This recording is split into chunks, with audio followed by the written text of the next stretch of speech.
Standing here in Britain's iconic Lake District, I feel I've escaped from the pressures and strains of daily life. In fact, research shows that time spent in the great outdoors, in settings just like this, can have huge positive effects on our mental health. But you don't have to travel far to find it. Scientists tell us that any contact with nature is good for us. Whether that's just walking through a park, pausing by a waterfall, or even climbing a mountain, the time we spend in the great outdoors can improve our general well-being. My name is Andy Wasley, and I've suffered from depression and anxiety. In this film, I'll look at how my love of hiking and mountaineering might help me to deal with my mental illness. Along the way, I'll meet other walkers, a therapist, and a military veteran to talk about how nature helps them to keep on top when their mood is low. My journey starts on a hillside in the Eastern Lake District. Right now, I find it really hard to believe that just 12 hours ago, I was in London, and now I'm here in the glorious setting of the Lake District. Recently, I've been suffering from a low mood. I know well enough how to spot the signs of depression and anxiety, but this is where I can escape from them. Here in this amazing setting, all I have to think about is the fresh air and the bird song, the trail ahead of me and the mountains that I'm planning to climb. The Lake District is one of Britain's most popular national parks, receiving nearly 16 million visitors every year. Early on my walk, I met two of those visitors by Blee Tarn, a small lake in Great Langdale. I wondered, what were they getting out of their time in Lakeland? I think just the fresh air and the silence, the green, the hills, and just being somewhere where it's hilly and it's beautiful. And we've been so lucky. The week has been gorgeous, the weather's been lovely, and you're physically tired. So at the end of the day, you sleep, which is lovely. It's quite nice because you set yourself daily challenges. You have to work together, and there are four of us, so we have to do things as a group. You have horrible weather sometimes, but you do it as a group. And you feel at the end of the day or the end of the week that you've actually achieved something. Indeed, research by the mental health charity Mind suggests that physical activity can help us sleep better and even release endorphins, hormones that make us feel better, as I found while I climbed one particularly challenging mountain. Back here in the Lake District, I'm climbing Scafell Pike, England's highest mountain. It's a stunning day for it, but this is an extremely strenuous climb. My legs are burning and my heart is pounding. But that's absolutely fine. Not only do I have incredible views ahead of me, but I know that this exercise is going to benefit my body and mind in all sorts of ways. To find out how, I met Sally Baker, a senior therapist based in London. Sometimes the very feeling of exhaustion makes me feel better. Why would that be? I think all the artifice has gone. When people are completely exhausted through effort. If you look at backpacking, when you're backpacking for 12 miles, 15 miles, and you've gone past your physical ability, all artifice is stripped from you. There's just core left. There's just your emotions left. And that's a really direct way of getting to the heart of oneself.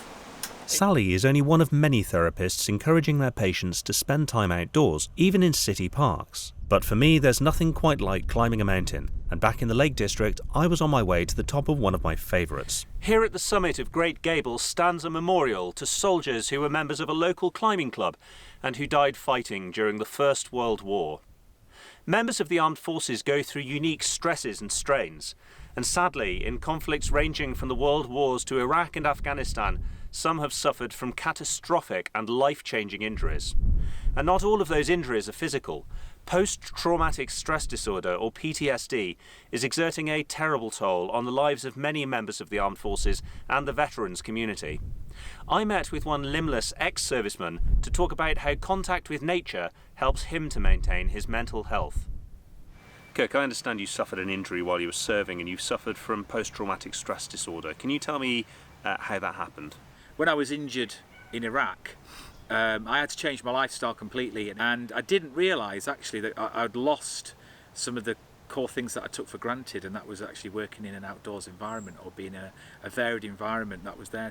And as well as having suffered the physical injuries that I'd gone through, bereavement of friends, I lost a driver during the incident when I was blown up out there. I lost all of these instruments to survival. And then I stooped into a state of PTSD. I started suffering depression, and I was at the verge of suicide. And I was going to go and take a walk and not come back. I was sat on the beach, looking out to sea, and I was caught by a bit of the wildlife, and I noticed how it didn't care. It was just getting on with its day, you know. And then I realised actually the simplicity of just being there in that moment, and how, you know, life can get us down, and just by simply sitting there in that moment made me realise actually I began to enjoy it. It's about understanding that, you know. Kirk's story is powerful. I asked Sally Baker what his experience can tell us about nature and well-being. And seeing the seashore and the sea, you get a sense of scale, of where we are in the bigger order of the world and the universe. Seeing something like a bird in the sea or walking through landscape, you have a sense of something greater out there than just us. Knowing and appreciating that there's a big world beyond ourselves can be really helpful for our well-being. One US study found that people who look beyond their own worries and are curious about the world felt their lives have more meaning than those who were inward-looking. As a hiker, my curiosity takes me to some truly amazing places, including a wild camp on top of another Lake District mountain. I spent last night camped out here on Pico Blisco. This morning I got up very early and had the incredible experience of watching sunrise. And I think it's really important because exposure to sunlight is something that helps our bodies to create vitamin D, which is an essential nutrient. It's just another example, I think, of how being in the great outdoors benefits not just our mental health, but our physical health. Sally Baker agrees. There's a provable mental health benefit. We need sunshine to metabolise vitamin D that's made in our kidneys, and that has massive benefits for our general well-being.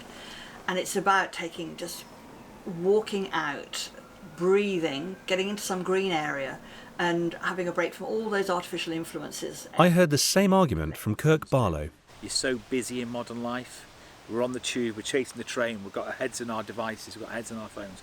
We can spend the majority of our day living like that, and it's not the way we should live as human beings. We need to open our eyes, we need to look out, and we need to embrace what's out there, the beauty of the world. I'm approaching the end of my journey here in the Lake District, and after everything I've heard, I'm more convinced than ever that the time I spend in places like this is as good for my mind as it is for my body. But this film ends with a plea. We are doing untold damage to the environment. The climate emergency is driving extreme weather events. Wildfires and flooding are becoming more common in this country, and we're killing wildlife through air pollution and discarded plastics. This walk has reminded me that we are a part of nature, not apart from it. If we want to continue to benefit from places like this, and from everything that they can do for our physical and mental health, it's about time we started to think about what we can do to benefit them.